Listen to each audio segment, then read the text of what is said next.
India live TV, सच सबसे आगे।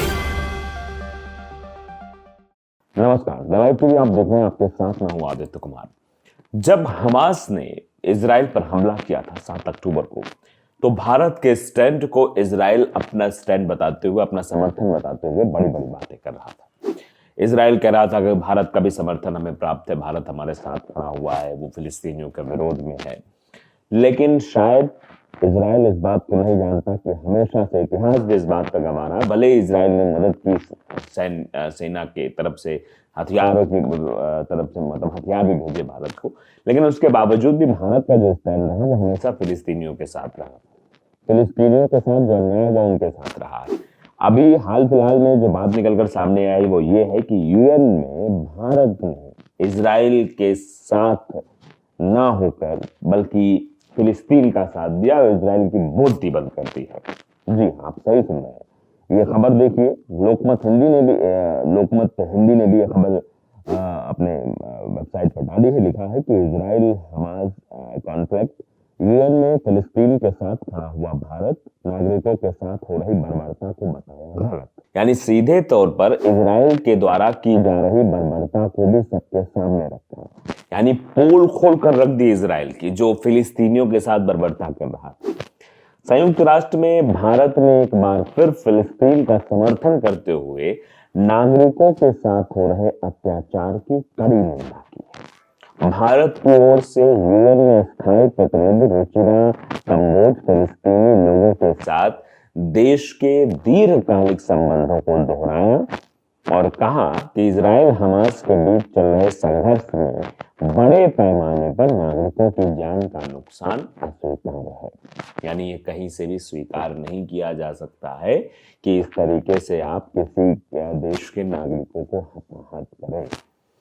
जैसा कि दुनिया 29 नवंबर को फिलिस्तीनी लोगों के साथ अंतर्राष्ट्रीय एकजुटता दिवस मनाती है, कंबोज ने भारत और फिलिस्तीन के बीच गहरे ऐतिहासिक संबंधों और राज्य शांति और समृद्धि के प्रयास में फिलिस्तीन के लोगों को हमारे निरंतर समर्थन पर प्रकाश डाला है।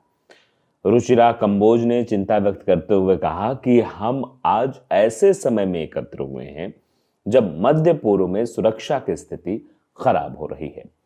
चल रहे इजराइल हमास संघर्ष में बड़े पैमाने पर नागरिक जीवन की हानि, विशेष रूप से महिलाओं और बच्चों, और एक खतरनाक मानवीय संकट के साथ यह स्पष्ट रूप से अस्वीकार है और हमने वास्तव में नागरिकों की मौत की कड़ी निंदा की है। उन्होंने कहा कि इस मानवीय संकट को संबोधन करने में ये सभी पक्षों के लिए अत्यधिक जिम्मेदारी प्रदर्शित करना आवश्यक है। इसमें हम अंतर्राष्ट्रीय समुदाय के उन सभी प्रयासों का भी स्वागत करते हैं जिनसे तनाव कम होगा और फिलिस्तीन के लोगों को मानवीय सहायता भी मिलेगी।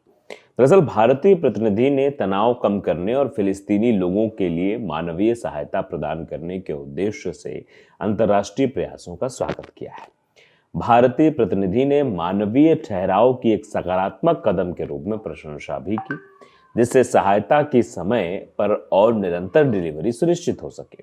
भारतीय दूत ने कहा कि हमने अपनी ओर से 70 टन मानवीय सामान भेजा है, जिसमें 16.5 टन जो है वो दवाएं हैं और चिकित्सा आपूर्ति भी उसमें शामिल है। आतंकवाद और बंधक बनाने की घटनाओं पर चिंता व्यक्त करते हुए कंबोज ने कहा कि इस तरह की कार्रवाइयों का कोई औचित्य नहीं हो सकता है। उन्होंने बंधकों की रिहाई के लिए भारत के समर्थन से अवगत कराया और अब भी पकड़े गए लोगों की तत्काल और बिना शर्त रिहाई का आग्रह किया है। उन्होंने इस बात पर भी जोर दिया कि भारत आतंकवाद के प्रति शून्य सहिष्णुता का दृष्टिकोण रखता है और अंतर्राष्ट्रीय मानवीय कानून का पालन करने के सार्वभौमिक दायित्व को भी रेखांकित करता है।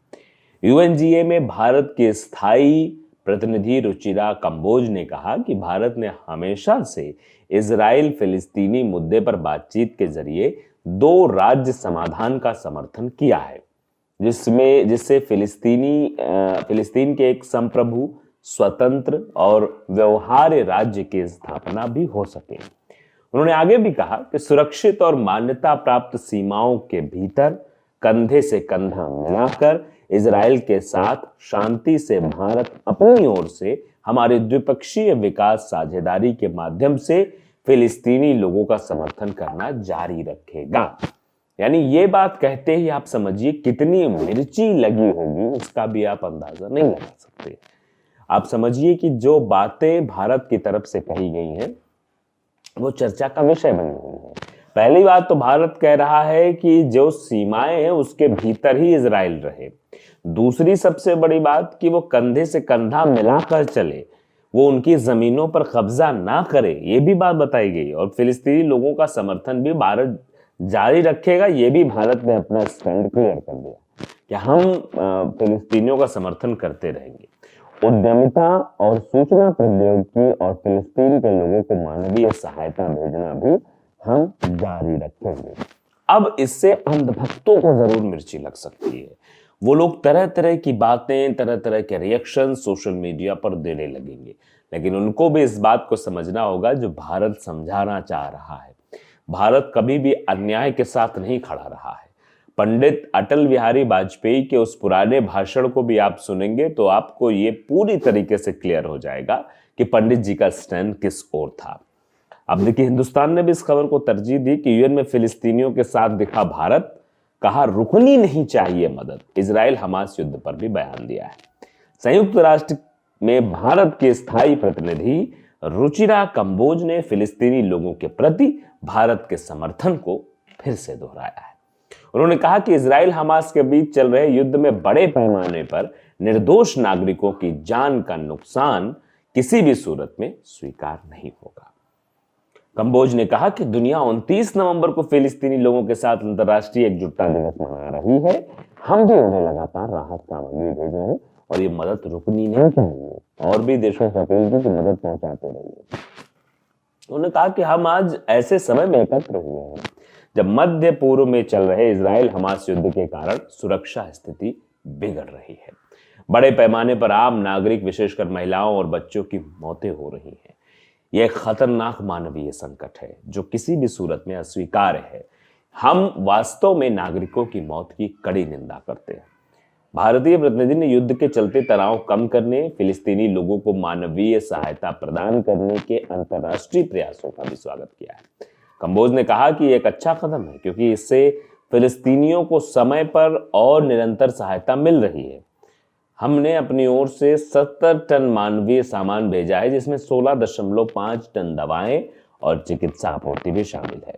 आतंकवाद और लोगों को बंधक बनाने की घटनाओं पर चिंता व्यक्त करते हुए कंबोज ने कहा कि इस तरह की कार्रवाई किसी भी सूरत में उचित नहीं ठहराई जा सकती। उन्होंने बंधकों की बिना शर्त रिहाई का आग्रह किया। इस बात पर भी जोर दिया कि भारत आतंकवाद के खिलाफ हमेशा खड़ा रहे, लेकिन अंतर्राष्ट्रीय मानवीय कानून का पालन करने से भी पीछे नहीं हटेगा। मैं जोड़ना चाहूंगी कि इजराइल और हमास के बीच युद्ध की शुरुआत के बाद से प्रधानमंत्री मोदी और विदेश मंत्री एस जयशंकर प्रभावित क्षेत्र रणनेताओं के साथ लगातार संपर्क में हैं और उन्हें युद्ध रोकने और लगातार मानवीय सहायता की दिशा में भी कदम उठाया है। तो आप देख रहे हैं कि भारत का स्टैंड आखिरकार क्या है। द लाइव टीवी को अगर आपने सब्सक्राइब नहीं किया जरूर करिए, बेल आइकन दबाइए ताकि सच खबर आप तक पहुंचती रहे। नमस्कार।